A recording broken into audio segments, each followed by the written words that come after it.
Hey guys, welcome to Precious Cargo. I'm Precious. This is my third time recording this intro. So, whatever this intro sounds like, I am so sorry. It's what it is. I'm not recording it again. Okay. Today's episode, we have Thomas Attig. Thomas is incredible. You guys are going to love this interview. Thomas holds BA and PhD degrees from Northwestern University and Washington University in St. Louis. At Bowling Green State University, while chair, he and his colleagues established the world's first PhD program in applied philosophy. A fellow of the International Work Group on Death, Dying, and Bereavement, he has received a Lifetime Achievement Award for Death Education from the International Network on Personal Meaning, Death Educator, and Lifetime Achievement Awards from the Association for Death Education and Counseling, and the Robert Fulton Founders Award from the Center for Death Education and Bioethics at the University of Wisconsin-La Crosse. You guys, welcome Tom, to the podcast. Hi, Thomas. Hello, Precious. How are you? I'm good. How are you? Aging gracefully. So, how's the weather up in British Columbia? It's been clear and sunny and spring-like for about a month, and we haven't had rain for about 2.5 months. Oh, wow. We're worried about things getting pretty dry for the summer. Wow. Okay. I would have never thought that like a drought would be like when you think of like Seattle and like the Northwest, like I would never have thought. Seattle is usually about twice as rainful as Yeah. we are. The Olympic Mountains come between us and the Pacific, and the water Oh, on the Pacific, on the Olympic Mountains, and yeah. it doesn't reach us. So we get about 20 inches of rain a year. Wow. Wow. That's geography is wild. Yes, it is. So actually, I'm really excited to have you on, especially for Mental Health Awareness Month. I Oh, think that this would be I think this is a really good topic to discuss during this month. Okay, I was really kind of starstruck whenever I read that you started the first PhD program in applied philosophy. with my colleagues, yeah, Wow, back in the 1980s. that's wild. Is that not? That's wild. Well, we were a little bit audacious, and at the time, what was getting exciting was uh, right about 1990, the Soviet Union fell apart, and all of a sudden we had students applying from Poland and the Wow. Czech Republic and Bulgaria and other places in the Eastern Bloc. They wanted to learn about Western political philosophy and ethics, Yeah. and we had the guys to teach them. And then it didn't take too long, about another decade, the Soviet Union went back into kind of ugly time. Mm-hmm. But for a while there, it was quite exciting. And then in the 2000s, it seemed as if the whole country turned against the humanities. Mm. Things got really rough for that department. But by then I was gone. So it was my colleagues who were left behind who had to handle it. And they lost a lot of funding and a lot of, Oh, wow. I think they're still going, but for a while they had to suspend the operation. But it Wow. was exciting. Yeah. Wow. That's still just so I don't know, I love philosophy, and Good for you. so I I'm a crazy person. I literally read Plato for fun. Yes. I'm reading The Enlightenment right now, like the full yeah. Well, good So, for you. here we go. Where did that interest come from? Honestly, I think a deep spiritual background Uh, because I don't view things morally the same way that people traditionally do in the Bible Belt. And so I think that everything I can understand both sides of all of it. So, Good for you. yeah, thank you. I think that being too rigid in our thinking is the problem. Well, if philosophy teaches you anything, it teaches you to be initially skeptical. Show Mm, uh, mm, how does that work out? Why do you think that way? And then yeah. get into nice conversations, which is Yes. the basic reason I got into it in the first place. I thought I was going to teach mathematics. And then I Yeah. realized I would be teaching students who did not want to learn trigonometry. for the rest of my life. Didn't seem right. I'd love to have you as a teacher. Like, I really would. It I love just, like, learning and, like, I don't think the teacher's ever done learning, and I love learning, and, I don't know, I think that people just stop, and no, that's the problem. We can't stop learning, we just have to keep going. No, don't You know, just you 21 when you've got your degree. No. No, no. Really? That's Oh, when the fun should be that's when more. the fun part starts. I feel like that's when you just start going, you know? Then you can, like, actually start learning things that you're interested in. You'd be a wonderful student. You're exciting about it. That's nice. I like that. Thank you, thank you. I also did a lot of ancestral healing in Colombia too, so I'm very light right now. Ancestral healing involving shamanic stuff and so Mhm. Yeah, my daughter different my daughter has become a Peruvian shaman, No way. studied for 9 years, and, Wow. so you 2 would get along well. Yes, yes. We definitely will have to stay in touch after this because, oh, I love that. I love how the universe connects everything. I really do. We'll exchange addresses and keep it. Yeah, absolutely. So you specialize in grief, correct? Yes. Okay. What led you there? You know, I love a story. Uh-huh. What led you to deciding to that was what you wanted to do? It's too complicated a story, so I'll be swift if you let Okay. me be swift. I grew up in large families. My dad was one of 10, my mother was one of 9. Dad was 18 years older than mom, so his family started dying, Mm, while I was pretty young. And at the time, people didn't often travel long distances for funerals, and his family had scattered itself from the Midwest all the way to the West Coast. And when they started dying, the traditional thing was that mhm, letters would be sent from the family. And my mother didn't just share the letters with dad, she read them aloud to the family. And I had an older brother, 9 years older, and I remember first readings of letters when I was about 5 or 6. And through my early years, a lot of aunts and uncles and cousins began dying, and they died of quite different things. mhm. The letters didn't pull any punches usually, so we got pretty detailed and sometimes graphic accounts of Mm, people dying of difficult diseases and pretty standard trajectories through heart disease and cancer and so on. But sometimes, because some lived on a farm, there were farm accidents. And I remember meeting a cousin who had lost part of his arm in a combine accident. And several years later, he continued farming and he was combined to death. mm, So he went in the machine and did not come out alive. So I learned about how harsh death can be.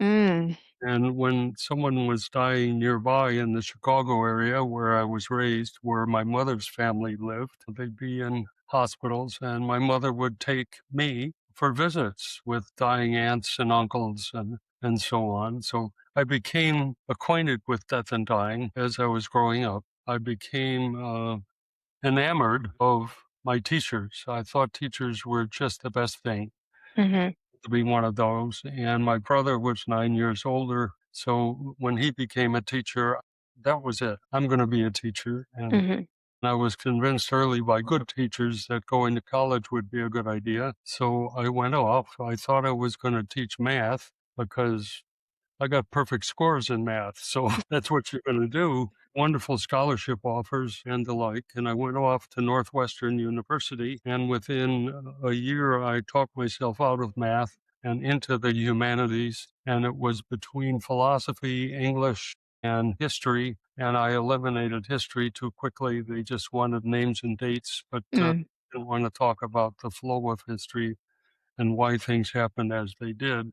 And I thought between literature and philosophy, I should choose which one I'm good at and that I like. And philosophy won on both scores. yeah, Became a philosopher. I studied phenomenology, which for your listeners is a philosophical set of disciplines for describing and interpreting the broad range of human experiences, not just wow, knowing and not knowing, but loving and caring and befriending and so on, and being good and not so good. And I studied existentialism, which on my reading is serious reflection on how to live with meaning and integrity of finite life, one that ends in death. Mm. So there were interests there in the subjects, but I never thought that I was going to be teaching death and dying. I went off to graduate school to study those things in more detail. And in my second year, after having passed my prelims, so I was on my way to becoming a doctor, my dad died. Mm. It was timely. He was 73 at the time. And I went to his funeral with a colleague, a fellow graduate student. And as we were driving back to St. Louis, where I was studying, I just had this thought that this is what philosophers are for. I'd like to pick out one of my teachers and go and visit him in his office and just to talk about what's happened. Not that I'm feeling desperate or I'm really at a loss. I just wanted to have a serious conversation. Mm-hmm. But that's what philosophers have. Mm-hmm. And on the way down, I talked myself out of visiting any of these guys, either because I didn't know them well enough or they were off-putting in some way. They were Mm-hmm. kind of audacious, a little bit frightening. And I said, "Oh, whatever I teach in philosophy, I want to be one who people want to come and talk to when life gets serious. Mm. I want to have good conversations for the rest of my life." So there, I'm further on my way, and I'm stimulated by my dad's having died. I got to Bowling Green, Ohio, at their university, and I began teaching what I was trained to teach and ethics courses as well. And they came up with a new college on the campus on health and human services. Mm. They had courses in nursing, social work, gerontology, child and family development. And I thought students in these courses or these programs would benefit from a course on death and dying. Mm-hmm. I think I can do it. I might be leaving philosophy behind. I was wrong there. Okay. Thought I might be doing that. And it seemed like it was the territory of social work, psychology, nursing, and the like. So I can study up a little bit. I'll propose doing it with an ethics emphasis. Mm-hmm. They said, go ahead. I had like 6 months to develop the course. And I thought ethics won't be the everyday work that these people are doing, but every one of them, unless they've had some experiences like I've had or had at the time, is going to be nervous about going into a room where someone is seriously ill and perhaps dying. Mm. And people aren't going to know how to approach families and how to approach widows and children. So I read up on other disciplines and became like a one-man death and dying band. I knew literature, I knew music, I knew poetry, I knew psychology and sociology, the current writings of the day and so on. And I started teaching. And almost immediately, the demand for the course was twice what we had set up for me to teach. Wow. And I began teaching, and I decided I want my students to think about their own experiences, the ones they've already had and the ones they will be having, and their responsibilities in caring for people in their various professions and so on. So I want them reflecting on their own lives. And I decided I would have people, among other things, write about their three most important loss experiences when we got around to grief in the course. They wrote hundreds of those things in my first couple of Mm. years teaching this stuff, and none of them ever mentioned 5 stages of grieving, not even one. All right. And Kubler-Ross was writing at the time, and she was a popular figure. But Mm-hmm. when they were talking about their loss experiences, they were talking about very individual matters. What are we going to do with the stuff in the closet that's being left behind? How am I going to talk to my grandmother who's just lost her son, my dad? I need some help, and she needs some help. Can we Mm. be any good for each other? Yeah. I don't know that I want to go and listen to that minister on Sunday anymore, given what he said about this. And my experience seems to be so much different than what he's talking about. I don't know if I can walk in that neighborhood anymore because that's where the accident happened. Mm. And, on and on it goes. I remember one was really dramatic. This young man, kind of strong looking, looked like he was just past his teens, obviously, and maybe a football player, and he described coming into his living room where his dad had a gun that he had to wrestle out of his father's hands. He was intending to kill himself, Mm, and he did it. mm, So the varieties were just all over the place, and old people were dying, and young people were dying. And one guy had lost his twin from an illness, and so on, and never a mention of 5 stages. And I started taking into my head what they were telling me about what they were experiencing and what the challenges were that they were meeting. And I started feeding back to them the idea that it sounds to me as if you've been hit by something larger than you ever imagined lost, mm, and you were shaken significantly, almost as if you've been punched in the gut or somebody dumped a weight on you. You felt immobilized, deeply saddened and hurt, and your world was changed. A major figure isn't there anymore. And what's your daily life going to be like when you don't see him or her? You were planning on doing things sort of going into tomorrow and the next day, and now your future looks incredibly different. It's as if your whole world is up in the air, and you've got to learn how to live in a world that's now radically different because this person has died. mm, They said, "That's it. That's what we're experiencing. Go with mhm, that." And I went with that, and the popularity of the class really boomed. So I started out teaching one class, and I wound up teaching a full academic load and decided I could teach a large class so some of my colleagues could teach things other than the death and dying course I was teaching them to teach. But I started writing about grief as relearning the world, and mm, what I'm known for, and I've expanded into thinking of what kind of person are we that's challenged in this way. It's not as if we're self-contained atoms that are just floating near one another, and when someone dies, the one nearby disappears, but you're not affected. mm, It must be in your connections that you're affected. And the more you think about a self, we are profoundly connected to the world from the very moment we're welcomed into it, and completely helpless unless lifelines reach out to us and say, "Welcome, baby. We're going to feed you. We're going to clothe you.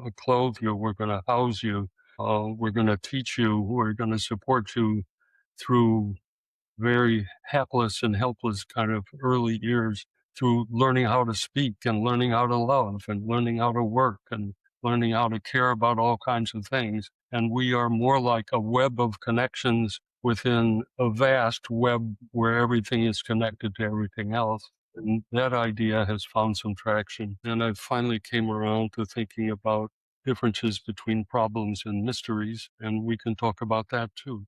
I love that. Gosh, that was That's so. more than a minute's introduction. So, when you are talking about grief, you specifically focus on dying, Yeah. but how would you like, okay, let's say someone had like I started seeing a grief counselor whenever I got diagnosed with infertility. Not because I had lost anyone, but Mhm, because I had lost a version, I guess, of myself that mhm. I needed to grieve. So do you think like what's the difference between losing someone physically or losing something physically versus I guess an idea, right? Like you would technically just be losing the idea of You'd be something. losing your hopes and aspirations and an understanding of what's possible for you and what kind of person you become from engaging in giving birth and raising and tending to and loving the life of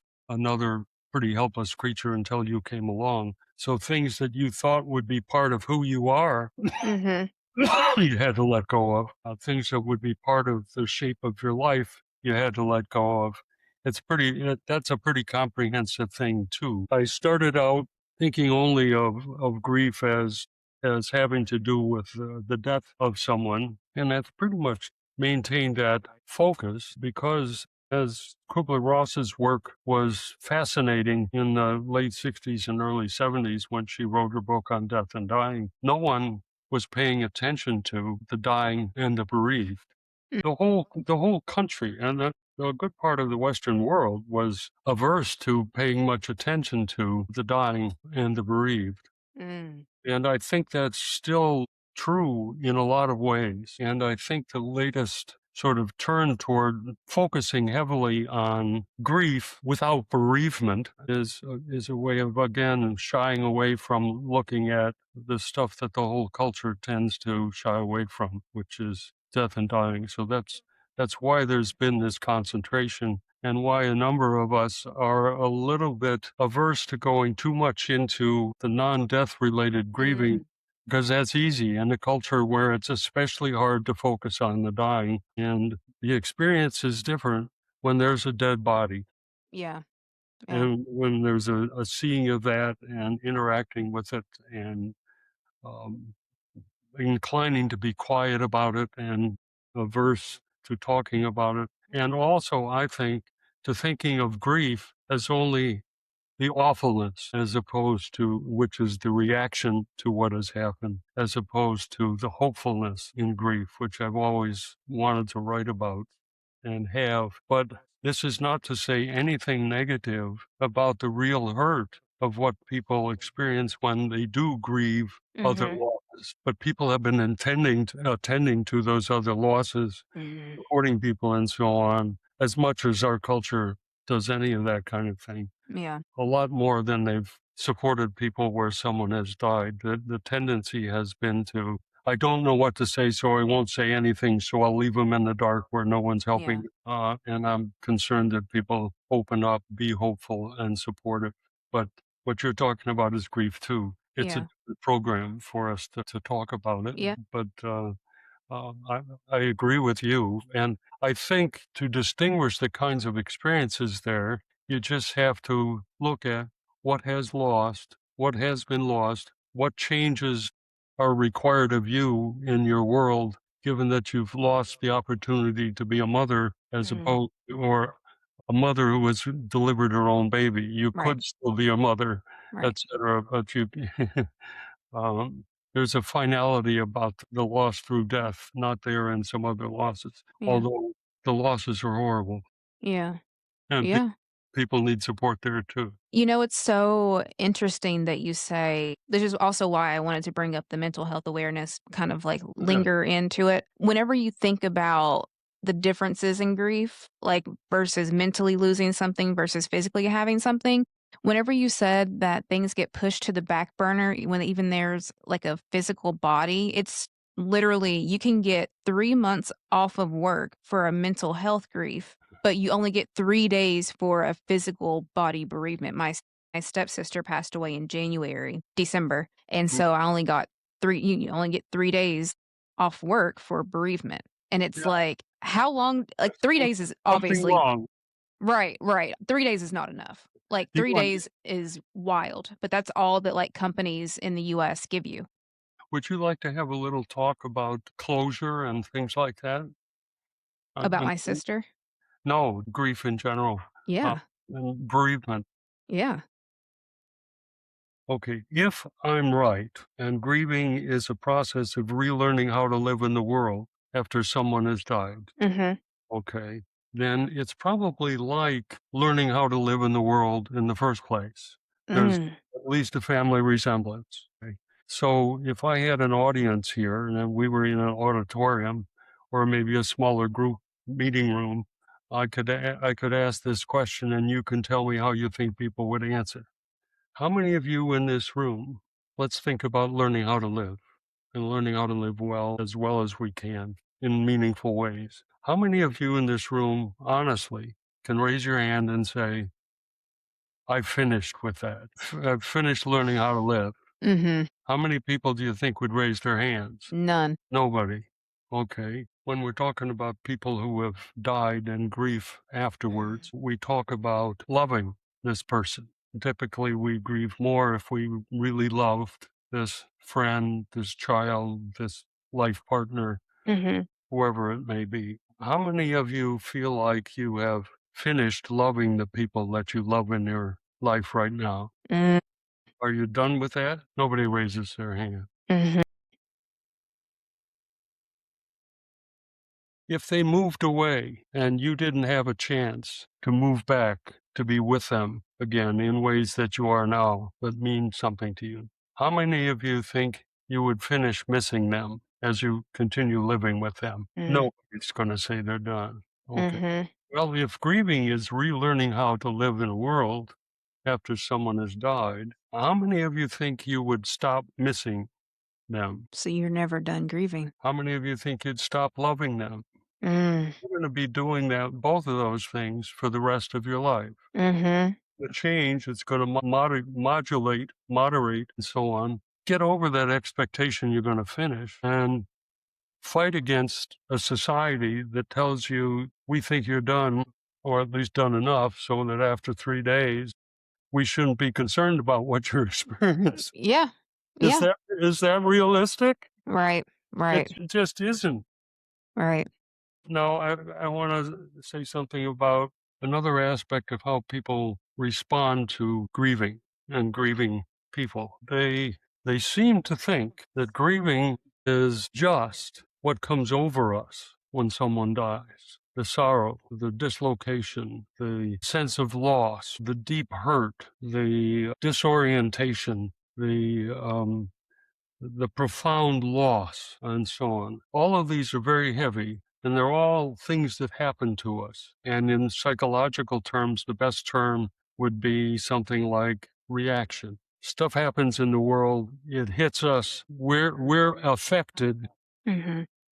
we're almost shut down, we're slowed down, and we feel as if things are against us, or things are harming us, or damage is being done to us. And that's where the focus is. And I think the society overemphasizes that negative reaction that Mm-hmm. over us when someone dies. So when they talk about grief, they think that's the end of grief. And what you want to do when you're grieving is get away from that as much as you can. Maybe drink a little bit and it won't hurt so bad. Mm. Exercise really hard and get it off your mind, or Mm-hmm. do whatever you can to make it go away. I work.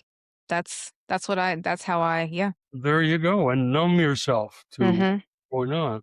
Well, like most experiences are comprised of both reaction when something happens in our lives and responding to what happens. And there is such a thing as grieving response. And my description of grieving as a process of relearning how to live in the world is what we do actively to adapt our ways of living, our ways of thinking, our ways of feeling, and so on in the aftermath of what's come over us. And I think we're better off in our society if we recognize Yeah.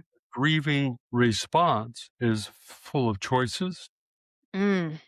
We have choices. We can do things actively to reshape our lives, to redirect some of our thinking, to find motivation to move off in positive directions, to hang on to the memories of what hasn't been taken away from us, the gifts that are ours for as long as we attend to them. Begin living actively, and usually when you actively engage post something that's happened to you, you become more focused on where I'm moving from here and how do I carry with me, which is an active thing. How do Mm. I carry with me my memories so I don't, if I do what the culture says, get your mind off of it, let it go, and so on, you're going to let go of your memories. And people Mm-hmm. want to do that. Right. What can you do with memories? Well, remember them. And on top of that, you can take delight in them. You can learn lessons from them. You can share them with others. You can build a community around the inspiration that you find in these memories, and so on. And I think that ultimately grieving has negative aspects. Mm-hmm. The reactions are powerful and hurtful. Mm-hmm. You're always going to have some of that. But if you work at putting your life back together, where you keep the memories alive and where you keep the inspirations alive, where you embrace the gifts that this person wanted you to have for the rest of your life, and you do something with them, you can move from, and I think this is the key to all of grieving, is moving from loving in physical presence when someone is alive to continue loving them in separation. Mm. That's hopeful, it's healthful, it's positively motivating, and it's what we can do together, and it's what we have done as cultures. Our aunts and uncles, our parents, our grandparents, our leaders, our community leaders Mm-hmm. have all given us legacies, practical legacies, spiritual legacies, soulful legacies, legacies of memory, and so on, to shape our lives and to be grateful for as long as we live. So I think of grieving properly understood as something valuable to understand, because it can be a powerful motivating force in making us good friends, good parents, good leaders, good family, good community members, good teachers, Yeah. good podcasters, and so on. Seriously. Yeah. I mean, you are the podcaster you are in part because you come from the family you come from. Yeah. Yeah. So there you are, grateful to someone who's dead. Yeah. Why not?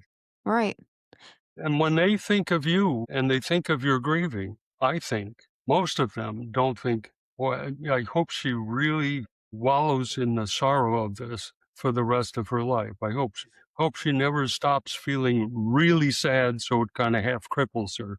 Mm. No one wishes for that. Yeah.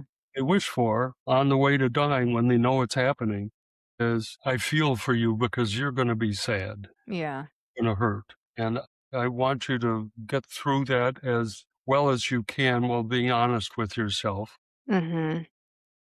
But what I really want is for you to be the daughter I've been raising now as an adult who doesn't have me raising you anymore, but some of me is in you and that's helping you. And when you look back, it's more possible for you to think of the good that was in my life and not be stuck, Mm. stopped because you're feeling this sadness. I hope you find a way past the worst of the grieving Mm-hmm. so that you can do what we both wanted for you. Right. I'll tell you, I'm gonna drop something that might be a little jarring. Okay. I last week had almost had to go to the emergency room because I was having a side effect to my medication is suicidal Oof. ideology. Mhm. And it hit me on a Tuesday. And by Thursday, it was all I could think about. And I will tell you what stopped me was the knowing of my family's grief. There you go. And I think that that is like the most powerful thing. We changed the medication, so everything's fine. But I didn't realize that that was a side effect of it. And so that when it happened, I was like, oh my gosh, what is happening? And it was kind of something that just kind of took over. But luckily, that's all it was, you know. But Good for you. thank you. That's why I wanted to talk about like Mm. everything with like the mental health stuff because you just never I think that caring about people and being a part of a community and being a part of a family, I think that that is honestly what saves so many people. And having that interweb that you talked about, like it's true. Like I wouldn't be who I am without anyone, Yeah. any of my ancestors, any of my current family members, anyone. And I think that the emotional positive aspect of grief gets overlooked. The hopefulness, I think, oftentimes gets overlooked. And I really commend you on shedding light on that. I'm a huge frequency person and I'm all about like raising the frequency and, you know, becoming more enlightened and living at a higher, I'm sure you know David Hawkins's frequency chart. And so I'm all about like, you know, resonating at those higher frequencies. And I think when you think about death, you think and grief, you think about a lower frequency because that's just the connotation that Sure think is. has been placed onto it. And that's not at all like Yeah. the only thing, I'm not even kidding you, the only thing truly that was saving me in that moment was knowing I could not do that because I would not want to put that grief onto my family. I would have to like they would and I know that that's what would happen. It's very realistic. Yeah, I think that, you know, the positive aspects of it really make it easier, I think.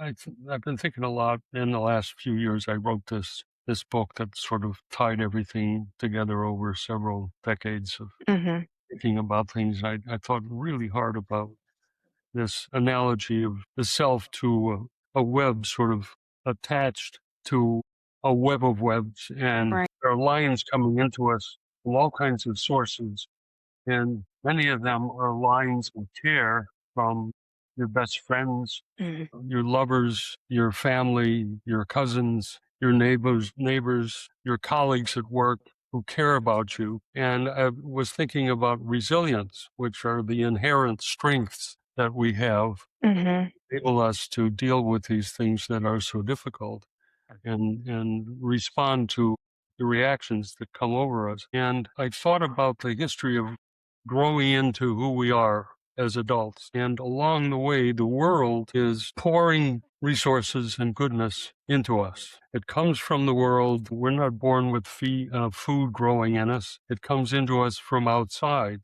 The older we get, so we can go get our own food. But from the very beginning, people feed you or you die. You're not capable of feeding yourself. There's all kinds of stuff that comes into us. And I really got serious for a while, and I thought part of who you are is the love that others have poured into you. Mm. And that's in there, whether you're paying attention or not. As we're living, all those influences and resources and cares that others gave to us become part of us. And when we die, or when they die, it doesn't drain out of us. Mhm. When they die and we're suffering and so on, part of what sustains us and is an inner strength is the love they poured into us. Mm. That's still there. Mhm. And that was part of what enabled you Mhm. guys. I owe them something. Yeah. Yeah. I don't want to hurt them. Right. And they cared enough for me. Got to check out these medications and see if we can shift things around a Yes. little. But it was your family's love for you that Yeah. is in you, Mhm. part of your strength. And I Yes. think people get that straight very often. I think people need to hear that and understand Mm. it. We are as strong and able as we are largely because of what others gave us. Yes. Yes. That is wow. You're brilliant. I'm just this fussy old man. No, seriously. It was yeah, that was wild. So, Good tell me for you. about your thank you. Tell me about your new work.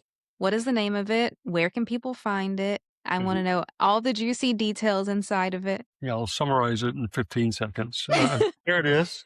It's Seeking called wisdom. Seeking Wisdom in Death's Shadows, Perfect. collected writings on how we grieve. I love the cover. I do too. What I wanted was a place where there's a lot of shadows. Mhm. You're walking into the light. I love that. Oh, I see the little path on the side too. That's beautiful. They That's sent me a beautiful. whole bunch of photographs. I said, I want pictures of the woods and walking through the woods. Mhm. And this got it just right. Wow, that's lovely. The first essay in here is on that web idea, Yes. what a self is. Yeah. And there are others on relearning the world. There's one on coping with your own mortality as a grieving process. There's one on Oh, I want to read that one for sure. the difference between grief reaction and grieving response. And I've been active writing about these things for a long time. Some of what's in here is sort of academic stuff. Mhm. It's written more in that style. Several things in there have to do with the best kind of counseling is not scientific. It's based in wisdom. Mm. Simple thought. Simple thought. We don't live more or less scientifically. We live more or less wisely. Good idea to concentrate a little bit on what's wisdom about. Mhm. What wisdom is about is another theme that's in the book, that difference between problems and mysteries that I mentioned. And Mhm.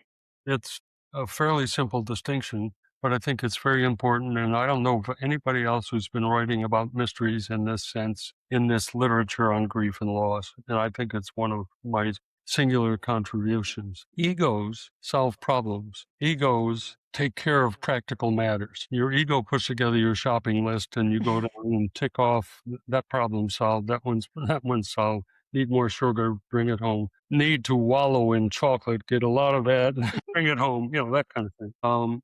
And problems are the kinds of challenges that can be clearly identified and articulated, can be involve us taking control, solving, managing, finishing, being done with and moving on to the next, sort of tightly shaped and easily understood and defined challenge in living.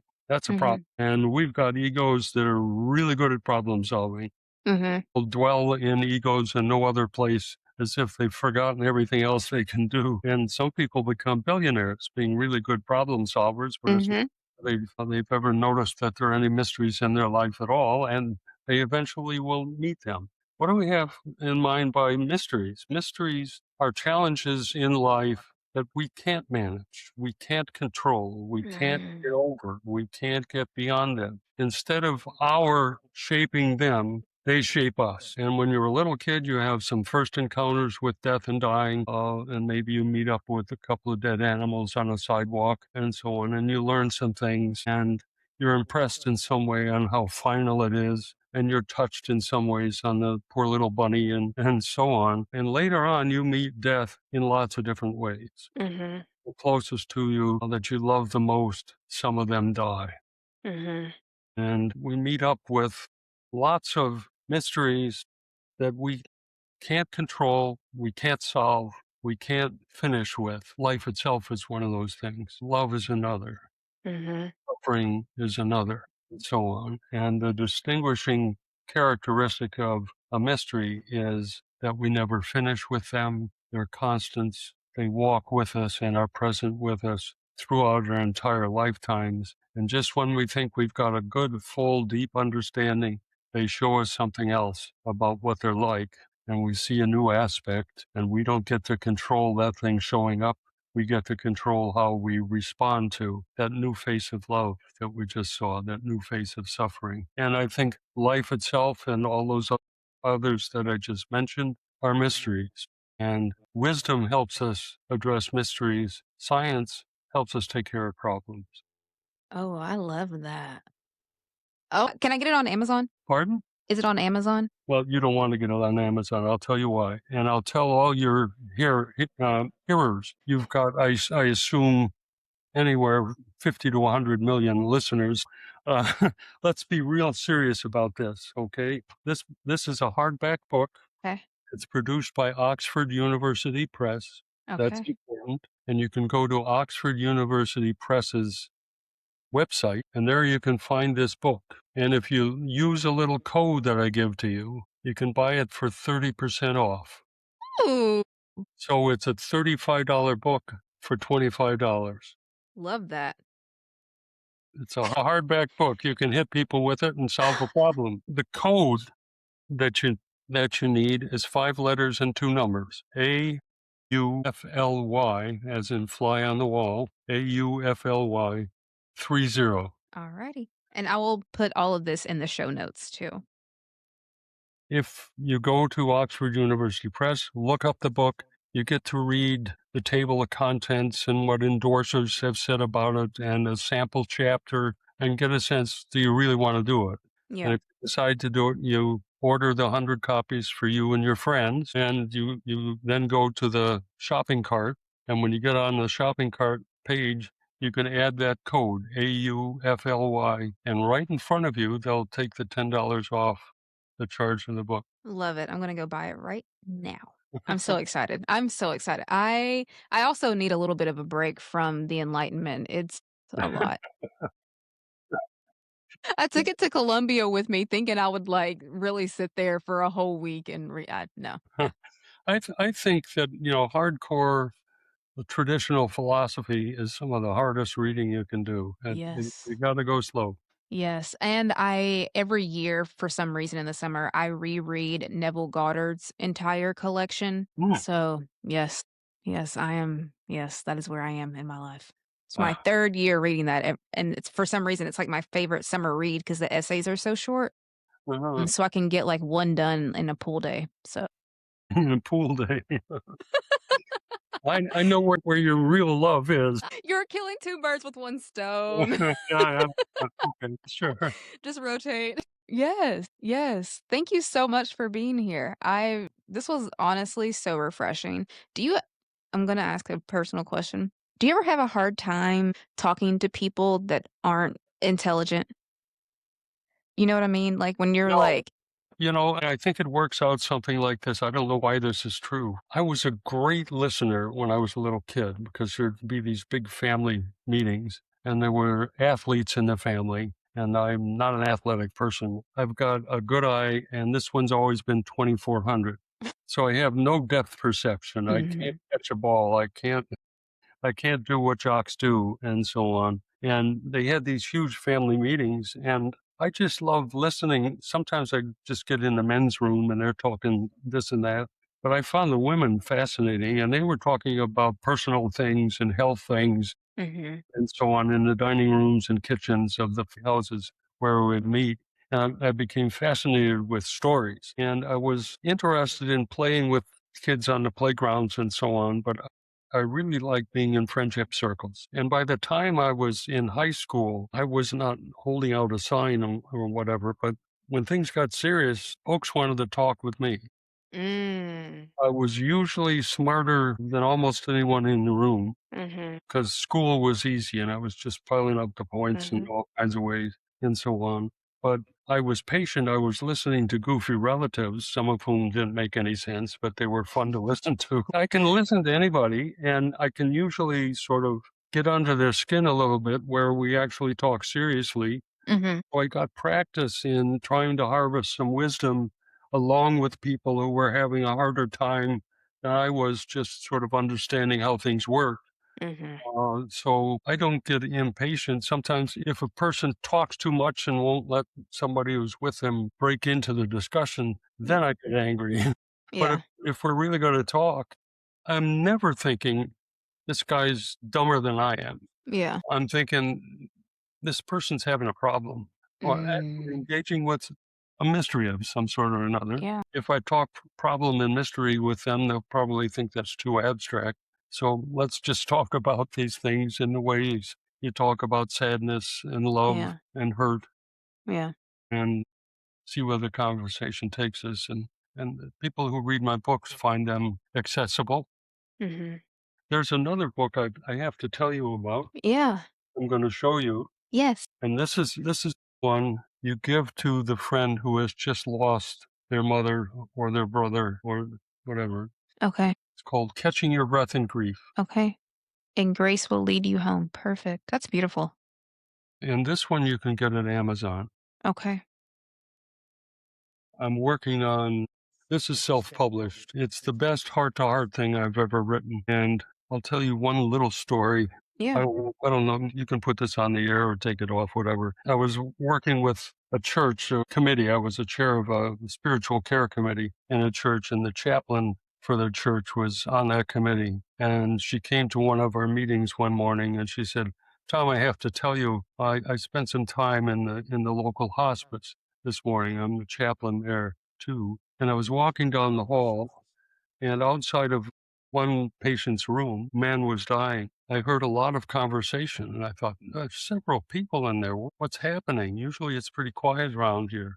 I'm going to go just take a peek in the room. And she went where she could see what was happening, and a whole family was in there with this dying man. And she said, they had your book in their hands, and they were taking turns reading pages to one another. She said, I thought that was pretty special. And I said, Wow. that's pretty special.